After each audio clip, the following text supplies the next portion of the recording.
বাজারে আসার আগেই ব্যাপক হাইপ ক্রিয়েট করেছে রিয়েলমি সি সিরিজের নতুন স্মার্টফোন রিয়েলমি C55। এই হাইপের পিছনে বেশ কিছু কারণও রয়েছে, যা ডিটেলে এক্সপ্লেন করব আজকের এই ভিডিওতে। আসলে কি রিয়েলমি C55 হাইপই ক্রিয়েট করে যাবে, নাকি এই মুহূর্তে বাজেট ক্যাটাগরি ফোনের মধ্যে বেস্ট ভ্যালু মানি ডিভাইসের তালিকায় উঠে আসবে, সেটাই তুলে ধরার চেষ্টা করব আজকের এই পুরো ভিডিওতে। শুরুতে ফোনটির প্রাইস সম্পর্কে আপনাদেরকে একটু ধারণা দিয়ে নেই, তাহলে আমার মতো হয়তোবা ফোনটিকে জাস্টিফাই করা আপনাদের জন্য অনেকটাই সহজ হয়ে যাবে। ফোনটির 8/128 ভেরিয়েন্টের প্রাইস ধরা হয়েছে 18,999 টাকা, অর্থাৎ 19,000 টাকা। আর ফোনটির 8/256 ভেরিয়েন্টের প্রাইস ধরা হয়েছে 22,999 টাকা, অর্থাৎ 23,000 টাকা।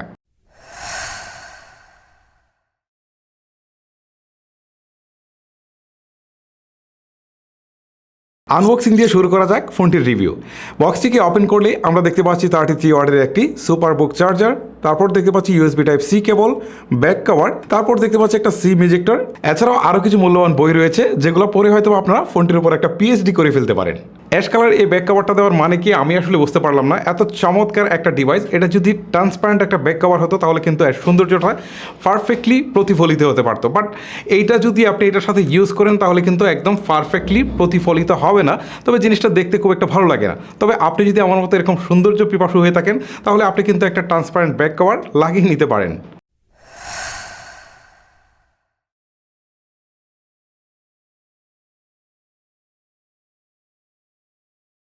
আপনি যদি ডিজাইন অ্যান্ড লুকসের প্রেমে পড়ে কোনো ফোন কিনতে চান তাহলে রিয়েলমি C55 এই বাজেটের মধ্যে বেস্ট ফোন বলতে পারি। বক্সি শেপ ডিজাইনের এই ফোনটির রিয়ার পার্ট অ্যান্ড সাইড ফ্রেমটি এমনভাবে ফ্ল্যাট করা হয়েছে যেন ফোনটিকে হাতে নিয়ে আপনি আইফোনের একটা ফিল পাবেন। বিশাল বড় সাইজের দুটি ক্যামেরা বাম সময়ের ট্রেন্ড বলা যায়।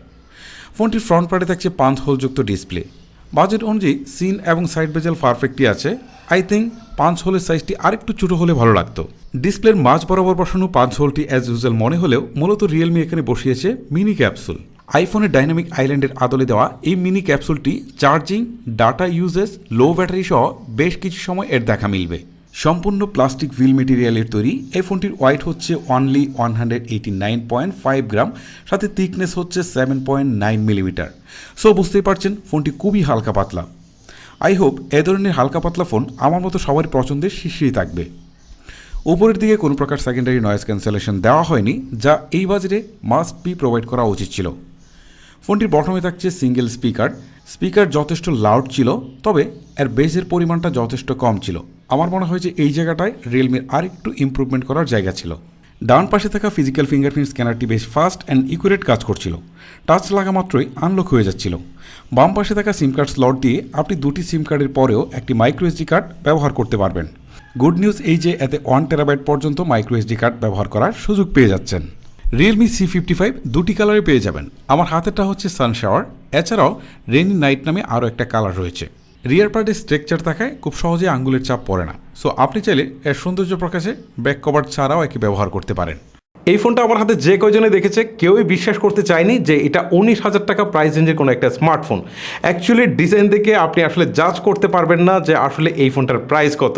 সো যারা ডিজাইনের প্রেমে পড়ে কোনো ফোন কিনে থাকেন বা ডিজাইনের জন্য ফোন কিনে থাকেন বা ডিজাইনকে প্রায়োরিটি দিয়ে থাকেন, আমি তাদের জন্য বলবো যে এই ফোনটা একটা বেস্ট ফোন হতে পারে।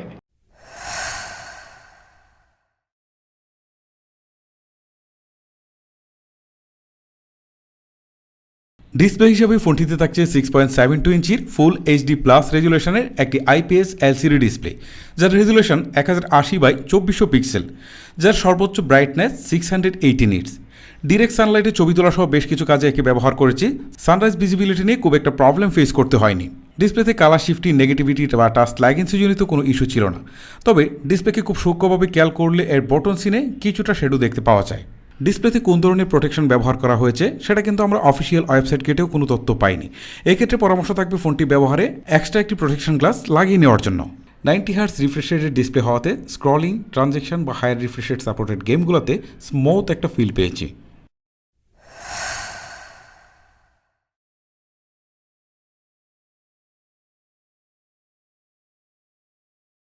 চিপসেট হিসেবে ফোনটিতে থাকছে মিডিয়াটেক Helio G88, যেটি 12 nm আর্কিটেকচারের বিল্ড করা একটি অক্টাকোর CPU। আর জিপিইউ হিসেবে এতে থাকছে Mali G52 MC2। MediaTek Helio G88 under 20K বাজেটের মধ্যে বেশ কিছুদিন ধরেই রাজত্ব করছে, বলতে পারেন যথেষ্ট স্টেবল একটা চিপসেট। ফোনটিতে প্রায় বেশ কয়েকটি হেভি গেম প্লে করেছি। তার মধ্যে প্রথমে প্লে করেছিলাম পাবজি, যেটি এইচডি গ্রাফিক্সে হাই ফ্রেম রেটে খুব ভালোভাবে প্লে করতে পেরেছি। তবে এইচডি গ্রাফিক্সে হাই ফ্রেম রেটে মাঝে মাঝে লেগের দেখা পেয়েছি, তবে মিডিয়াম গ্রাফিক্সে আল্ট্রা ফ্রেম রেটে বেটার গেমিং এক্সপিরিয়েন্স পেয়েছি।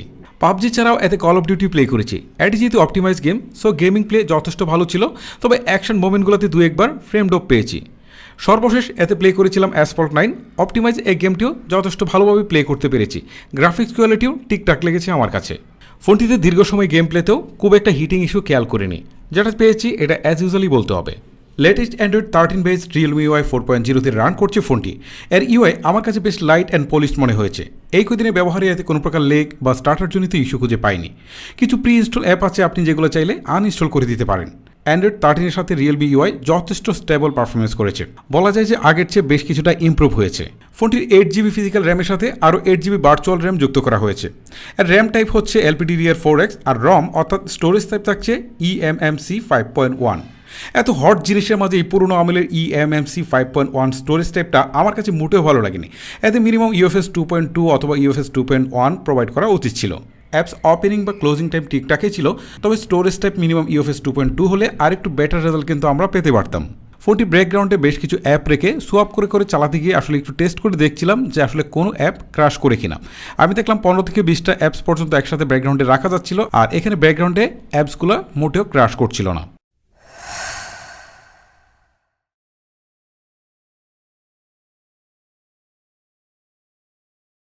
ফোনটির রিয়ারে থাকছে ডুয়েল ক্যামেরার সেট আপ। 64 মেগাপিক্সেলের প্রাইমারি ক্যামেরার পাশাপাশি থাকছে 2 মেগাপিক্সেলের B&W সেন্সর, আর ফোনটির ফ্রন্টে থাকছে 8 মেগাপিক্সেলের একটি ক্যামেরা। ক্যামেরার এই সেকশনটাতে আমার মনে হয় কিছু বিষয় একটু ইমপ্রুভমেন্ট করার জায়গা ছিল। স্পেশালি এখানে 2 মেগাপিক্সেলের B&W সেন্সরটা বাদ দিয়ে এখানে যদি একটা আলট্রা ওয়াইড সেন্সর প্রোভাইড করা যেত, তাহলে এটা হয়তো অনেক বেশি কাজে লাগতে পারতো। 64 মেগাপিক্সেলের প্রাইমারি ক্যামেরা থেকে দারুণ সব ছবি পেয়েছি আমরা। মূলত 1/2 ইঞ্চি লার্জ সেন্সর থাকায় এই ফেসিলিটি উপভোগ করেছি। ওভার স্যাচুরেটেড এই ছবিগুলো ইয়াং জেনারেশনের কাছে বেশ সমাদৃত হবে। আইকিচি এই ছবিগুলো কোনো প্রকার এডিট ছাড়াই আপনি সরাসরি সোশ্যাল মিডিয়াতে আপলোড করতে পারেন। ছবিতে ডাইনামিক রেঞ্জ ছিল পারফেক্ট। এতে থাকা HDR অন করে রাখলে আপনি আরও বেটার রেজাল্ট পাবেন। এই প্রথমবার Realme GT সিরিজের মতো সি সিরিজের কোনো স্মার্টফোনে স্ট্রিট ফটোগ্রাফি মোড যুক্ত করেছে, যে কোনো গতিশীল বা আনস্টেবল সিচুয়েশনে ক্লিয়ার ফটো উপহার দিতে পারে এর ক্যামেরা। সফটওয়্যার বেস পোর্ট্রেট মোডের সাবজেক্ট সেপারেশন ছিল পারফেক্ট, তবে স্টেডি হাতে ছবি তুলতে না পারলে কিছুটা আনপারফেক্ট ছবি পাবেন। লো লাইট ফটোগ্রাফিতে আপনি নয়েজ অ্যান্ড গ্রিনের দেখা পাবেন। লো লাইটে ডিটেলসও বেশ কমে যায়, তবে নাইট মোড অন করে ছবি তুললে এক্সিলেন্ট রেজাল্ট পাবেন। নর্মাল মোডের সাথে নাইট মোডের ছবিগুলোকে কম্পেয়ার করলে দেখা যায় যে নাইট মোডের ছবিগুলো বেশ শার্প অ্যান্ড আলোকিত, আর ছবিতে নয়েসের পরিমাণটাও উল্লেখযোগ্য হারে কমে যায়। এবারে কথা বলি ফোনটির 8 মেগাপিক্সেলের সেলফি ক্যামেরা নিয়ে। সেলফি ক্যামেরায় তোলা ছবিগুলো আমাকে বেশ স্যাটিসফাই করেছে বলবো। ছবিতে কিছুটা ওয়ার্ম টোনের প্রাধান্য আছে। নর্মালি ছবি তুললে ফেস অনেকটা ন্যাচারাল থাকে, আর যদি আপনি ফেসকে স্মুথ করতে চান তাহলে অবশ্যই আপনাকে বিউটি মোড অন করতে হবে।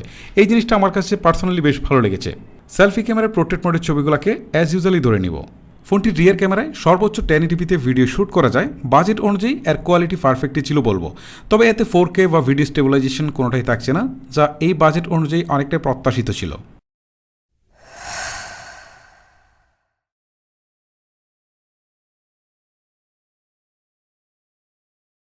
ফোনটিতে থাকছে 5000 mAh ব্যাটারি, যাকে চার্জ করার জন্য বক্সে দিয়ে দেওয়া হয়েছে একটি 33 ওয়াটের ফাস্ট চার্জার, যা দিয়ে আপনি 29 মিনিটে 50% এবং 63 থেকে 65 মিনিটে আপনি ফুল চার্জ করে ফেলতে পারবেন। এই সেকশনে আমার কাছে ফোনটির দুটি জিনিস ভালো লেগেছে। প্রথমটি হচ্ছে যে 5000 mAh ব্যাটারি দেওয়ার পরেও ফোনটা খুবই স্লিম করা হয়েছে।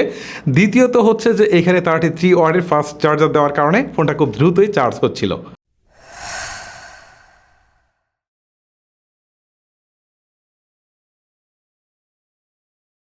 ফোনটি আদার্স ফিচারের মধ্যে যেসব বিষয় থাকে, যেমন call quality, network connectivity, download upload speed, everything আমি খুব কেয়ারফুলি টেস্ট করেছি। এক্স্যাক্টলি কোথাও আমি কোনো প্রবলেম খুঁজে পাইনি।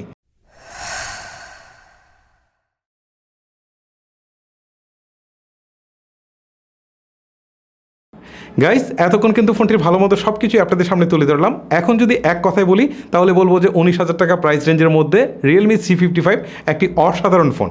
ফোনটির যেমন লুকস অ্যান্ড ডিজাইন অসাধারণ, তেমনি ভালো মানের ডিসপ্লে রয়েছে। গেমিংয়ের জন্য মোটামুটি ভালো মানের একটা চিপসেটও দেওয়া হয়েছে। তারপর যদি ফোনটির ক্যামেরা কোয়ালিটি কথা বলি তাহলে বলবো যে এখানে কিন্তু বেশ ইমপ্রুভ করেছে রিয়েলমি। স্পেশালি ক্যামেরার জন্য এই ফোনটা কিন্তু অসাধারণ ইয়াং জেনারেশনের কাছে। তারপরে ফোনটিতে 5000 মিলিঅ্যাম্পিয়ার ব্যাটারি এবং 33 ওয়াটের ফাস্ট চার্জার দেওয়া হয়েছে, যেটা কিন্তু বাজেট অনুযায়ী আমি বলবো পারফেক্ট। এখন কথা হচ্ছে ফোনটির মাইনর কিছু উইক পয়েন্ট রয়েছে, যেগুলো নিয়ে আমি খুব একটা মাথা ঘামাচ্ছি না, কারণ বাজেট লেভেলে কোনো স্মার্টফোনে পারফেক্ট হয় না। সেই হিসাবে রিয়েলমি C55ও মোটেও পারফেক্ট হবে না। তবে যদি আমি প্লাস মাইনাস করি তাহলে বলবো যে 19,000 টাকা প্রাইস রেঞ্জের মধ্যে রিয়েলমি C55 যে কাউকে খুব ইজিলি সাজেস্ট করা যায়। তারপর ডিসিশন আপনার ফোন কিনবেন নাকি কিনবেন না। আজকের মতো আমি হিমেল এখানে বিদায় নিচ্ছি। দেখা হবে আর কোনো ইন্টারেস্টিং ভিডিও নিয়ে। সবাই ভালো থাকবেন। আল্লাহ হাফেজ।